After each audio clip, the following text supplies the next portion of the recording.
We are all one people. And the challenges we face and whatever happens to us, happens to all of us as one people.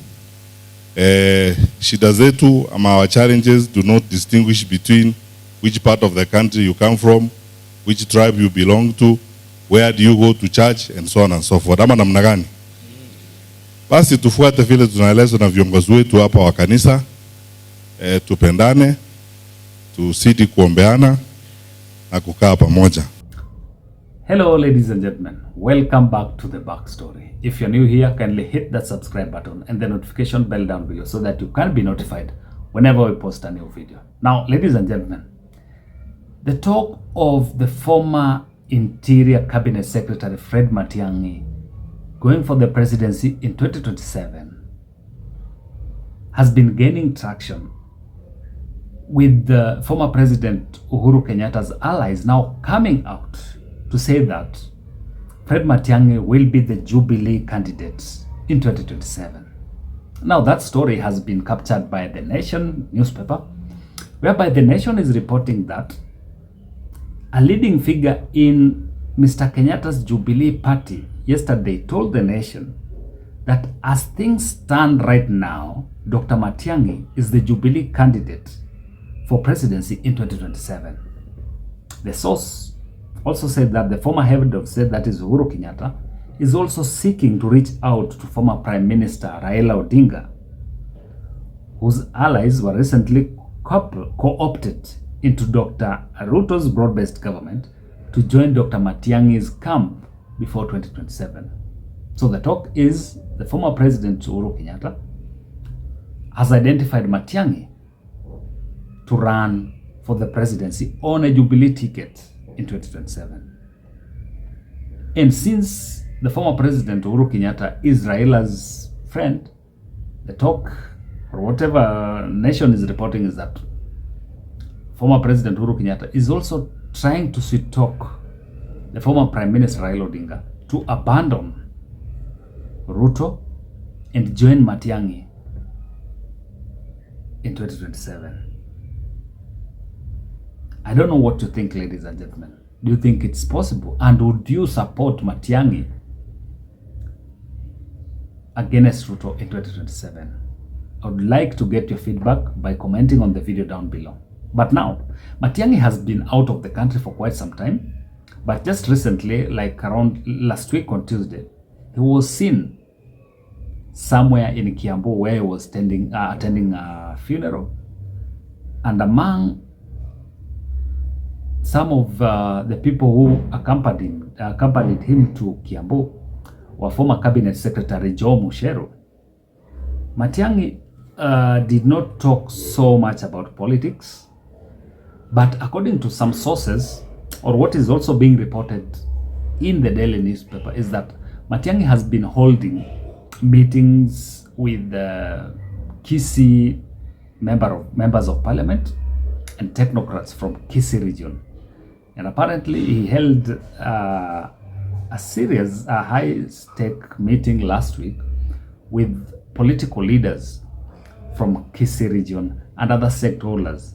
It is also being reported that he has also held a meeting with the PR gurus and communication experts that he would want to helping coin a team ahead of 2027 general election. Take 3. Now, what is raising eyebrows here is the fact that the former President Uhuru Kenyatta is propping up Matiang'i to vie for the presidency in 2020 on a Jubilee ticket.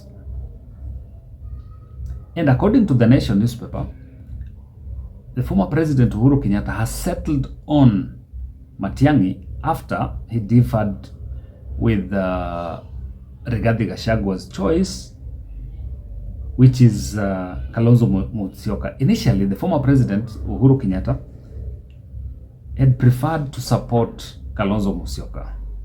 But now that Kalonzo Musyoka has been Rigathi Gachagua's darling, the former president has now shifted his attention to Matiang'i. But for me, my take here is that Matiang'i could be a very good alternative to Ruto. But the question is, can he make it on his own? Because however much the former president can support him, that he can only support him by looking for people who can come up and form a team with Matiang'i. But if you look at the Kenyan politics, it needs someone who can go out there and campaign for Matiang'i. Because Matiang'i, as he is not like a charismatic leader or a charismatic, is more of a manager. But when it comes to politics, he's not been into politics. He does not know the nitty-gritties of politics. So he will need someone to hold up his hands. And now the former president Uhuru Kenyatta is limited and is not allowed by the constitution to actively engage in politics. So for him, he might not campaign for Matiang'i. But the only hope he has is for him to try and talk to Raila. That is, if he doesn't make it as the chair of AU. If Raila doesn't make it, and then he comes back and is convinced by the former president Uhuru Kenyatta to support Matiang'i, then he can campaign for him. He can coin up a team that can support Matiang'i. But the other problem is we might end up in a situation whereby we hand over this presidency to William Ruto on a silver platter. Why am I saying so? For Kenyans to win against an incumbent, who is President William Ruto, they will need like a single candidate to vie against him. But we are having a case whereby we're going to have so many presidential candidates heading into 2027. Because right now, we have Matiang'i, who is going to vie on a Jubilee ticket. Kalonzo Musyoka is also being supported by Rigathi and his team. And I don't think Kalonzo Musyoka would want, at his age, I don't think he's going to be willing to support someone else ahead of 2027. And for him, I think it's going to be a do or die. He has to vie in 2027. Martha Karua also talked about vying for the presidency in 2027, and she said she's not going to be anybody's running mate. Then we also have Nelson Havi.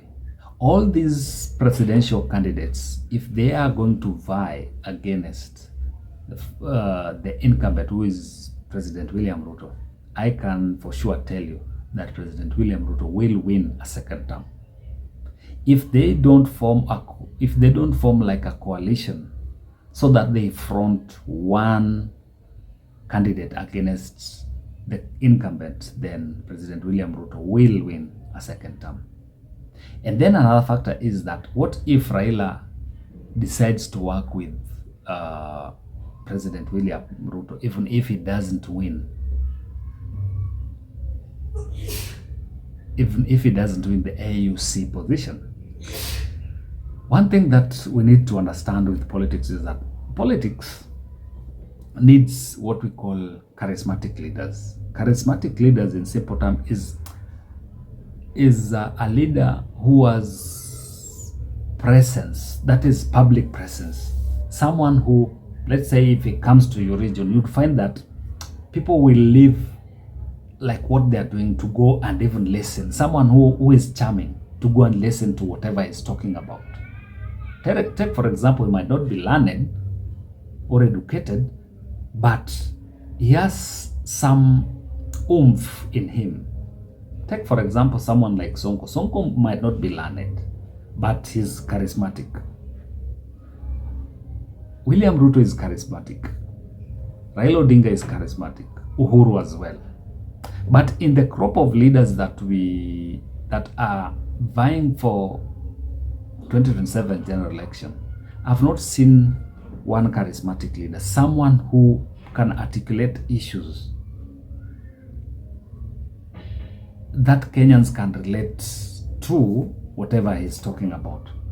So in all this, that is another undoing for the people who are vying for the 2027 general election against President William Ruto.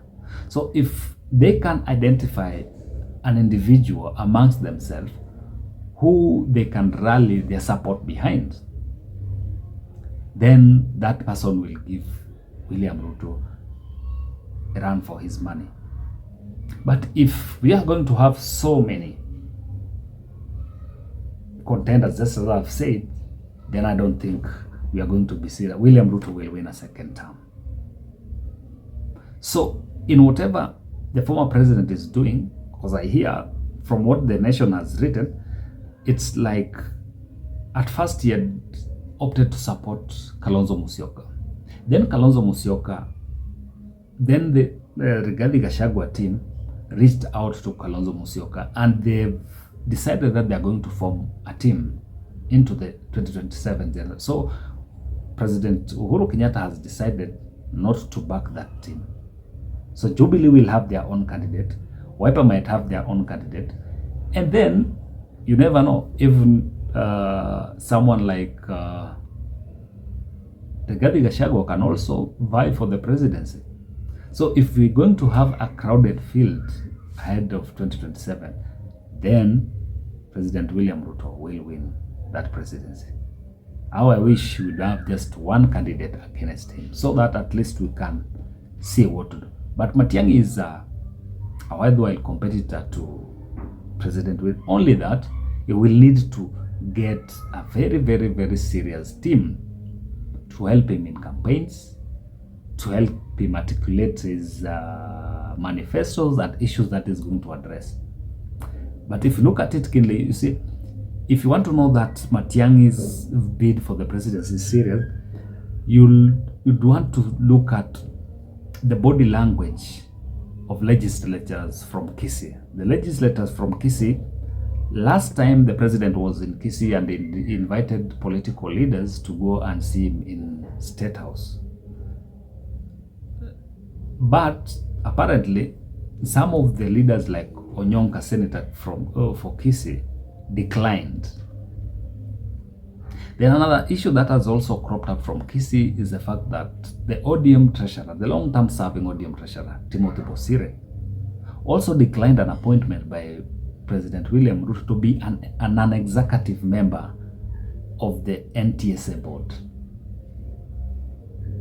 Then just the other day, Simba Arati was also quoted as saying, there's a video that we watched where Simba Arati, for the first time, Simba Arati challenged the former Prime Minister Raila Odinga on matters to do with appointment in ODM and all that. And all these are legislators from Kisii region. So it tells a lot. It means there is something that they are working on. Remember, Kisii as a region has close to 900,000 registered voters. That is the two counties, the two counties plus the diaspora votes. They have close to 1 million votes. So for the 1 million votes, that is already a number that Matiang'i can bank on heading into 2020. So he will need to craft a coalition that will bring in leaders from different regions to come and fill in the 1 million votes. And if you look at former President Uhuru Kenyatta's influence in Central, he might add into the 1-point-something million from Kisii land. And you never know. Then there is also the Gen Z factor. Gen Zs have been a darling of Matiang'i. And Gen Zs have close to 5.7 million unregistered voters that if they are registered, that can be a plus to him. So if he can endear himself to the Gen Zs and then play the tribal factor, which is having the 1-point-something million votes from the Kisiis, then he can add on to some very few votes that he can pick from different regions. And I think Matiang'i can be a threat to President William Ruto heading into 2027. But one thing that he needs to work on is the charisma. He needs to work on his communication, how he will articulate his issues and sell himself to the people of Kenya. So it's a matter of wait and see, ladies and gentlemen. We'll keep monitoring what is going on and we'll keep you updated. But if you're new here, kindly hit the subscribe button and the notification bell down below so that you can be notified whenever we post a new video. Until next time, bye-bye.